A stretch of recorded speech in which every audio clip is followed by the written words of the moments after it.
สบายดีเนาะหมู่เพื่อนทุกคนเนาะสบายดีพบกับพวกเราอีกแล้วเสร็จเก่าเสร็จเคยกับพวกเรารายการสิทธิ์ใจเซอร์เนลข้าพเจ้าธรรมศิลป์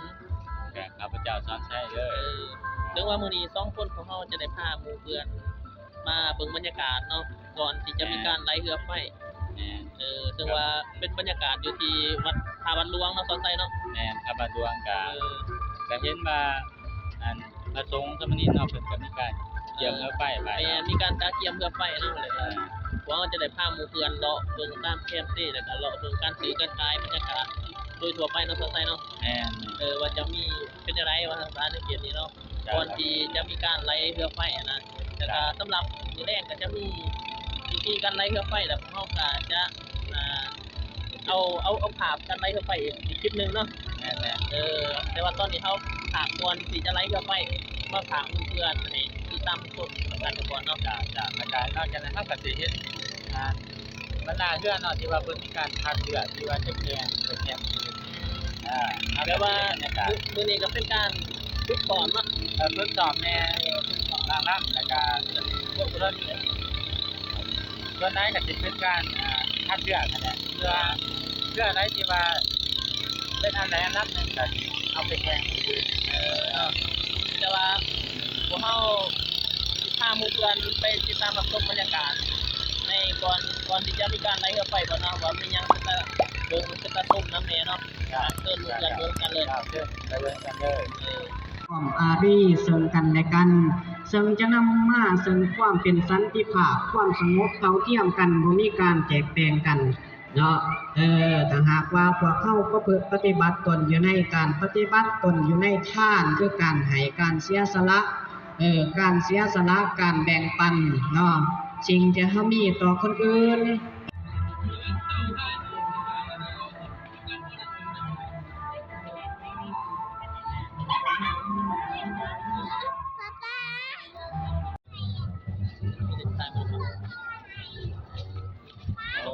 อันเท่าไรได้เอ่ย5,000เนาะโอ้งามดีเนาะใบตองวะนี่ใบตองกับใบเตยโอ้ใบเตยก็เป็นประโยชน์เนาะ นอกจากสิเฮ็ดน้ำหอมๆแล้วก็ยังเฮ็ดกระทงก็ได้โอ้เพิ่นม้วนใส่ได้ดีเนาะอันนี้กระทงก็ได้ถามราคามันได้ติราคาเท่าใดนี่โอ้25,000เด้อได้สิมาเอาบ่แพงเนาะอยู่ในวัดเด้อไผสิมาซื้อน้ำเพิ่นมีหลายอยู่บ่นี่มีจำนวนจำกัดเด้อใครยังว่าเอามาไว้จำนวนจำกัดเดี๋ยวบ่พอถ้าใครอยากจองไว้ก็จองงามได้ไม่ขาดเนี่ยราคาแบบบ่แพงเนาะพอดีร้อยคันซื้อเป็นคู่นี่ก็สิมีลดอีกแน่เนาะผู้ใดอยู่อุดหนุนเพิ่นเด้อเป็นบรรยากาศการซื้อขายอาหารเนาะ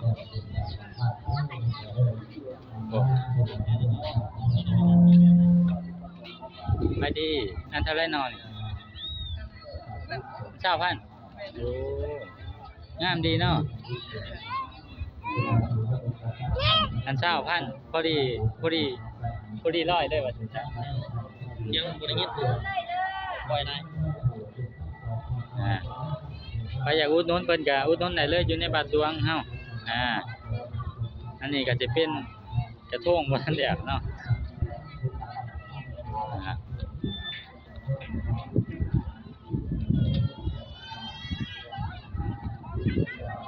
นี่คือมารู้แล้วได้ทุกวันนี้ได้กดเจ้าดีคนนั้นบรรดาทางที่ขับย่านพานะเขาบ้าอยู่ตัวนาสินทางใช่ก็ขณะนี้ขบวนนี้สำหรับข่าวทำพระควรใหญ่เรือใหญ่เจ้าหัววันก่อนกำลังม้วนชุดต่างๆเพื่อเกียรตินำขบวนต่างๆเขามาตั้งจุดตัวนาบ้านใจเร็วฉะนั้นขอประชาสัมพันธ์ถึงบรรดาขับย่านพานะก็ขับย่านพานะที่มาจอดอยู่ตัวหน้าบ้านใส่ที่ว่าสิ้นมันได้ห้องบ้านการทุกคนแฝงจนฮอดนาวัดหลวงเนาะโอ้ให้โจรรถโอ้ให้โจรจอดรถจุดต่างๆเนาะให้ยับง่ายรถต่างๆเนี่ยออกอยู่นอกเบิดเนาะว่าที่นี่ ประชาชนถึงเจ้าหน้าที่ที่เบียดที่ตามหัวการที่ผมดูนอกดึงมาที่ตาที่ซะเนาะเจ้าหน้าที่ตำรวจเจ้าหน้าที่ทหารที่เบียดดูถึงบ้านระวังของว่าการพวกความแฝงที่หอดมัดตัวเนาะจะเป็นที่ตามรถก็ให้ยับได้รถต่างๆออกจากสิ่งของเพราะว่าพื้นที่ประจำยุบกระบวนเอออกมาแล้วเนาะอยู่ในแรกขบวนเอเอากับประมาณ50ขบวนเอตามขบวนโอเคโฟโต้ต่างๆเลยเนาะรวมถึงเนี่ยการศึกษารวมไปถึงเพื่อไฟต่างๆที่รวมทั้งหมดประมาณ50ขบวนฉะนั้นจะปัจจุบันนี้ทางคณะกรรมการคนกำลังหาทางเทียมและเป็นผู้ที่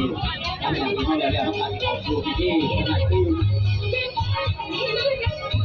เอาที่ว่า12สีบ้านนี่ก็คือทางเกี่ยวที่จะมาเยอะแล้วนะครับ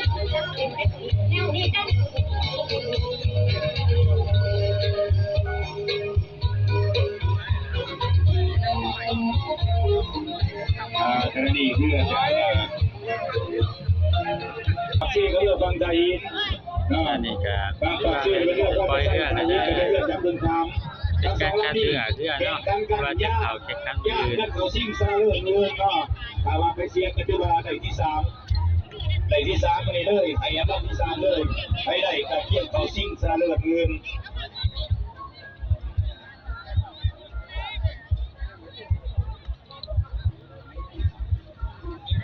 เบิ่งในสายตาโคศกที่เป็นเลือดจากบางปากซี่เนาะเลือดจากบางปากซี่เลือดพอจะใส่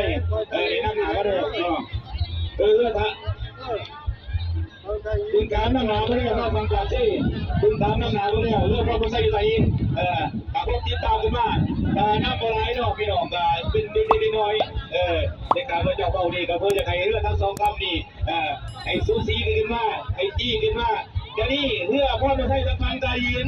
พ่อมาใส่ตะฟังตายินตาตามกันมาท่านแนวเนาะท่านแนวหนีบ่ได้พ่อมาใส่บ่อยไปเล่นกันพ่อมาใส่ดีๆเลยเอามาใส่ไปเลยบ่พึ่งขาไปน้องเอาพึ่งขาขึ้นเร็วพึ่งขาขึ้นเร็วเอาพึ่งขาขึ้นเร็วทำอะไรมาพ่อมาใส่บ่น้องพ่อมาใส่บ่น้องหนีบ่ได้อยู่กับที่ไปเองพึ่งขาไปไล่เช็คเลยพึ่งขา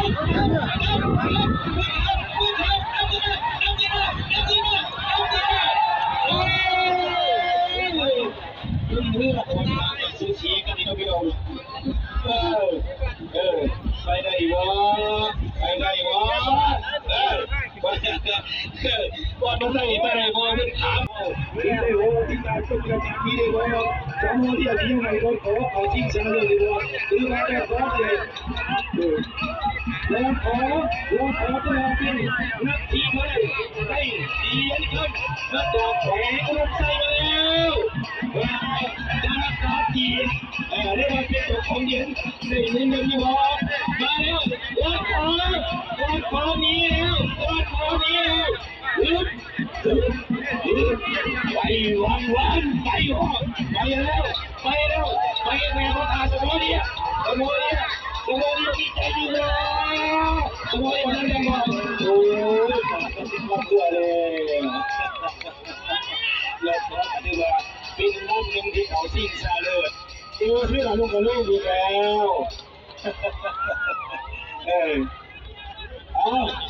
ถือว่าการแข่งขันเรื่องเราทำนี้พอเวลานาทีที่สิ้นสุดตรงนอกว่าเจ้าโคศกเป็นโคศก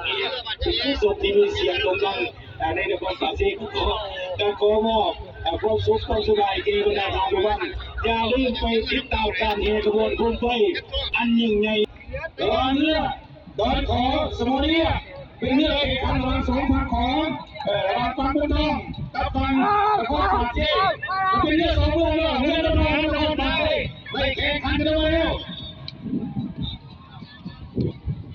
เป็นหอบห้องชนะเลิศที่ว่าผู้ใดเขาไปทิ้งชนะเลิศหมื่นนะอันนี้มาทางต่อไปแต่ทางปาเต้คือการขอฟังตะลินคือสมัยดูแล้วขออะไรเว้ยมาแล้วเอามาแล้ว จะเป็นปาเต้หรือจะเป็นไทยยินสองฝั่งได้แข่งกันกันลงมาย่างคุณเกี่ยวสามโมเดียออกตัวเลยนะรถคอเร็วสมองที่เกี่ยวตามตะโกนอะไรนี่เรียกว่าปาเต้รถขอมาเองจ้าปุ๊บเข้าไปอะไรนี่สมองเดียเดินมาเร็วใส่เกียร์สีกี่เกียร์เอาเนี่ยเขาจะเบียดไหนรถขอเสร็จแล้วบอลขอได้เลือกจากรถปาเต้บอลรถขอนั่งเร็วเกียร์1 2 3พอเสียใจดรีกีสมิธเข้าเรื่องรถปาเต้เป็นเรื่องของการเดินของตัวรถเขาเอาไปชิงชนะเลิศชนะเลยเนาะสมองเนี่ยไปที่3ชนะบุรีเนาะไปยังเนาะ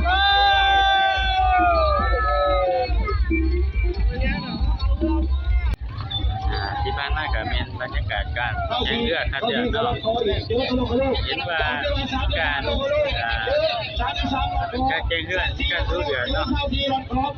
บางลำก็ขาดร้อยบางลำก็เครื่องลำเนาะบรรยากาศก็ถือว่าแบบว่ามันตื่นเด้อพ่อแม่ประชาชนก็ถือว่ายังบ่ได้ถ้าสิควรเนาะกับเป็นจังได๋ก็รอติดตามมื้ออื่นเนาะมื้อน่าสิมีหลายกว่านี้แหละเพราะว่าก็สิเป็นมื้อสุดท้ายคนคัดเลือกก็ว่าแม่นเนาะว่าใครสิได้ที่1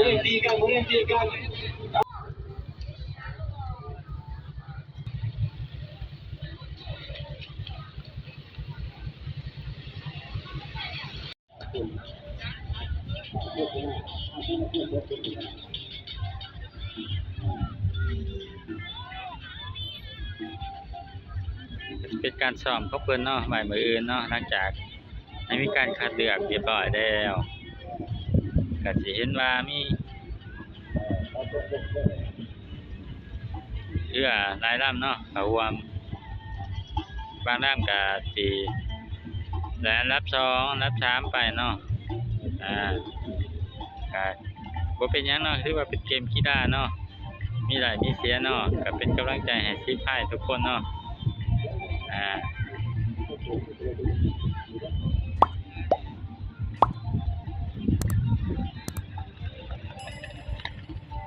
ครับไปเบิ่งบรรยากาศการซื้อการขายเนาะเพราะว่าตอนนี้ก็การแข่งการซ้อมเรือเป็นการที่ว่าโจกันราคาได้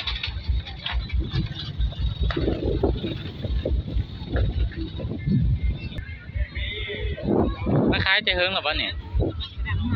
โอ้บ่ได้มาแต่มื้ออันนั้นพุ่นบ่มาแต่ไสนี่โอ้มาแต่จำปาสักพุ่นน่ะโอ้ยคือบ่อยู่เบื้องนั้นแม่น150,000ต่องานบ่หรือต่อมื้อ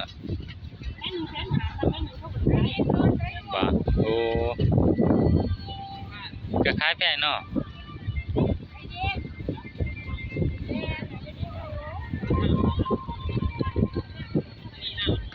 มาไกลเนาะเนาะค่าเช่าอยู่อย่างนี้เด้เท่าไหร่โอ้บ่เห็นทันบาทเนาะคือสิแม่นบ่ทันเก็บเท่าเราจ้ะ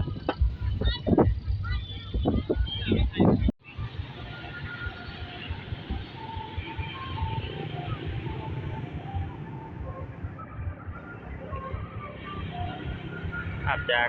วิวหัวเนาะก็สิบ่ค่อยเห็นเทื่อเนาะเพราะว่าเทื่อหลายลำก็แยกย้ายกันไปแล้วเพื่อเก็บกำลังแห้งบัดอื่นเนาะ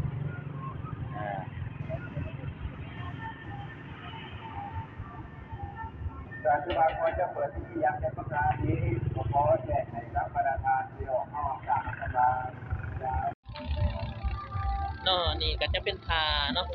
ทาที่ว่าจะไหลมาไต่เข้าไปจุดนี้เนาะมันก็จะเห็นเป็นทาลงให้แก่มวลชนหรือว่าชาวพุทธ ได้มาใส่เรือไฟอยู่จุดนี้นี่ก็คือทางลงของทาวัดหลวงเนาะจะเห็นได้ว่าการสะดวกสบายแล้วก็มีการตกแต่งอย่างจบงามนะจ๊ะทางเทิงก็มีมวลชนพากันมาลินมาเที่ยวชมบรรยากาศเนาะนี่เป็นทางเกี่ยมทางที่จัดไว้เกี่ยมไรเรือไฟไรกระทงจะเป็นอยู่จุดนี้เนาะนี่เป็นเรือไฟที่เราจะไล่ในมือแรงนี่ก็เป็นเรือไฟของวัดหลวงเนาะจะเดกันจะสังเกตได้เลยว่าพระสงฆ์สามเณรก็มีการหากระเกียบแล้วก็เบิ่งจุดใดที่ว่ามีความพร้อมกับการปรับปรุงต่างๆเนาะแล้วก็มีการสีน้ำจากครูบาอาจารย์เป็นได้ครับกันไปลองสัมผัสมันบ่เป็นอะไรเขาก็ลองสัมผัสพ่อแม่ครูบาอาจารย์เบิ่งก่อนว่าเป็นอะไรเนี่ยเนาะเดี๋ยวเขาก็มาถามครูบาอาจารย์เนาะที่ว่าที่สอบที่กระบวนการโฆษณายักษ์เขาอีกอาจารย์มาขอใจยุ่งเลยพอสบายและเขาตัวปลานี่อาจารย์มาเย็บท้องตัวตาจริงๆนี่เป็นเรื่องตัดข้อแหงยาเมื่อทิ้งเพิ่นอาจารย์นะเลือดขึ้นระวังไว้อาการคอยยิ่งเย็นคือส่วนเลี้ยงบ่ห่วงลูกเจ้านี้ไปยินตามท้องหน้าบาดกลับมาไปตรงเมืองนาคนคือไทยแต่ว่าตอนต่อไปไปหาเอาเองเนี่ยที่ว่ามีศรัทธาหรือว่าเป็นมาให้มาเกณฑ์ให้ทั้งผู้ว่าทั่วไปพ่อพันธุ์ทั้งสวนกันหมดศรัทธาว่าจะขึ้นฮ้อนก็ต้นยมบริจาคโอ้กะแม่นจำนวนนึงกะแม่นขึ้นเนาะออกต้นยางยมเนาะส่วนเรือแห้งก็สิเป็นของเรือแห้งประสงค์ก็คือว่าประกอบส่วนกันเนาะทำไมมันที่ผ่านมาก็คือเป็นบรรยากาศของ